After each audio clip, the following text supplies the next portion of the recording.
नमस्कार बच्चों, कैसे हो? उम्मीद है, आशा है आप अच्छे होंगे, सुरक्षित होंगे, सलामत होंगे और साथ में घर पर बैठ के अध्ययन भी कर रहे होंगे। बच्चों, आज हम आपको कक्षा 7 अध्याय 3 जो कि आपके सब्जेक्ट में अध्याय 3 में कहानी सच्चा हीरा आज आपको समझाऊंगी, जो कि आप लोग ध्यान से सुनेंगे। बच्चों, कहानी का हमारे जीवन पे देखा जाए तो बहुत ज्यादा प्रभाव पड़ता है, हमें प्रेरित करती है। यदि कहानी को सिर्फ आप एक अध्याय के रूप में लेंगे कि मेरे कोर्स का है तो बात अलग है, लेकिन यदि आप शिक्षक की कहानी को अपने जीवन में उतारते हैं तो मुझे उम्मीद है कि वो कहानी हम जीवन भर अपने साथ रखते हैं। ये कहानी का प्रभाव होता है। मैं अपना ही उदाहरण दूं, मैंने शायद 7वीं या 8वीं कक्षा में एक कहानी पढ़ी थी, ईदगाह, जो कि प्रेमचंद जी ने लिखी है। हमारे शिक्षक ने जो समझाई थी, आज भी जब मैं कल्पना करती हूँ तो मुझे ऐसा दिखाई देता है कि मेरे शिक्षक और मेरा क्लासरूम सामने है। और जब भी बुजुर्गों के प्रति उस कहानी में इतनी सीख थी कि हम कुछ गलत भी करना चाह रहे होंगे तो वो ईदगाह कहानी हमें याद आ जाती है कि एक जो हामिद जो बच्चा था, जो पोता था दादी का, दादी के प्रति क्या सद्भावना थी, और शायद हम कहीं जो गलत कर रहे होते हैं 2 कदम पीछे आ जाते हैं। तो ये होता है कहानी का असर। तो आज हम आपको सच्चा हीरा कहानी समझाएंगे। दृश्य है और कहानी का दृश्य का बहुत ही ज्यादा संबंध है, क्योंकि छोटे छोटे बच्चे जब पढ़ते हैं तो जब वो याद करते हैं कि ये कहानी मैंने पढ़ी थी, तो वो ये दृश्य जो आज का ये दृश्य है जरूर आपकी आंखों में, आपकी दृष्टि के सामने होगा कि जिसने हमें ये कहानी पढ़ाई थी और ये उसमें सीन हमने देखा था। तो इसलिए मैंने आपको दृश्य भी दिखाने की कोशिश की है, जिससे कि इस कहानी का और दृश्य का आप हमेशा याद रख सके अपने मन स्फुटन पर। सच्चा हीरा कहानी बच्चों, इसमें ये बताया गया है कि आज के बच्चों में गुण की, ज्ञान की कमी नहीं है, लेकिन कहीं ना कहीं हम संवेदनहीन हो गए हैं। लेकिन हमें संवेदनशील सद्भावना दूसरों के प्रति रखना चाहिए। चाहे घर में बुजुर्ग हों, हमारे माँ बाप हों, हमसे बड़े हों, हमें उनके प्रति सम्मान की भावना रखनी चाहिए। हमें कदापि भूलना नहीं चाहिए। ज्ञान है और गुण नहीं है आपके अंदर और उसमें आप आचरण में नहीं ला रहे हैं, तो वो ज्ञान की कोई मतलब नहीं है। आपने कितने लोग बड़े बड़े पदों पे देखे होंगे, लेकिन संवेदनहीनता के कारण वो अपने कार्य में वो इतनी जो न्याय है वो नहीं ला पाते। उसका कारण यही है, हमें कर्म, हमें अपना ज्ञान, अपना गुण, इस सम्मिलन से, हमें सम्मिश्रण से जीवन में चाहिए। तो बच्चों, हम आपको आज सच्चा हीरा कहानी समझाएंगे। इसमें क्या होता है बच्चों कि महिलाएं कुछ गांव की पानी भरने के लिए जाती हैं। कहां पर जाती हैं? मैं आपसे बीच बीच में प्रश्न भी करूंगी और अंत में आपसे सीख भी लिखने के लिए कहूंगी, क्योंकि जब तक कहानी से सीख नहीं मिली तो कहानी का कोई मतलब नहीं है। तो बच्चों, इस कहानी में क्या होता है, कुछ महिलाएं गांव में स्त्रियां पानी भरने के लिए घड़े पर जाती है। बच्चों, घड़ा जानते हो, आपने देखा होगा, कुम्हार बनाता है घड़ा। पुराने जमाने में तो ज्यादातर महिलाएं कुएं पर ही पानी भरने जाया करती थी। तो क्या होता है, उस गांव में कुछ महिलाएं पानी भरने के लिए जाती हैं।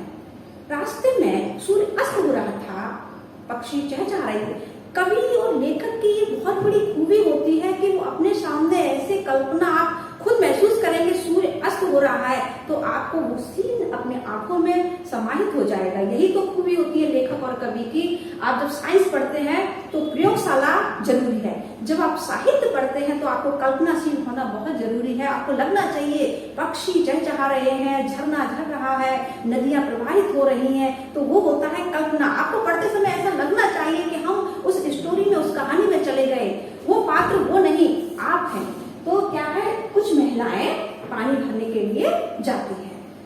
तो जब वो वापस आ रही होती हैं तो आपस में चर्चा कर रही होती हैं, अपने अपने पुत्रों की, अपने अपने बेटों की खूबियां बता रही होती है।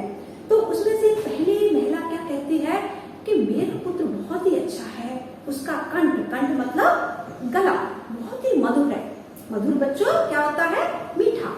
अर्थात वो क्या कहती है कि मेरे बेटे का गला बहुत ही मधुर है। जब वो गाता है ना तो कोयल और मैना भी चुप हो जाती हैं। मतलब कहने का वो बहुत ही मधुर गाता है।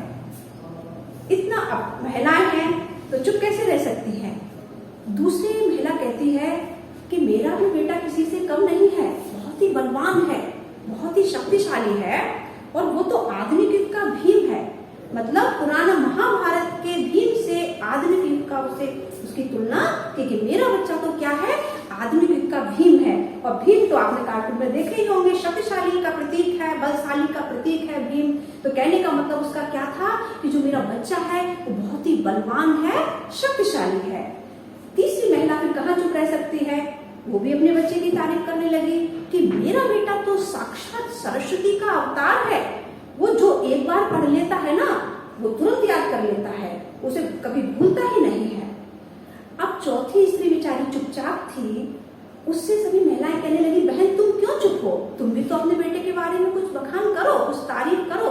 अब वो बेचारी क्या कहती है कि बहन मैं क्या अपने बच्चे के बारे में बोलूं, ना तो वो गंधर्व सा गायक है, ना भीम सा शक्तिशाली है, बलशाली है, और ना ही वो बृहस्पति का अवतार है। मैं क्या उसका बखान करूं, इतने में क्या होता है बच्चों।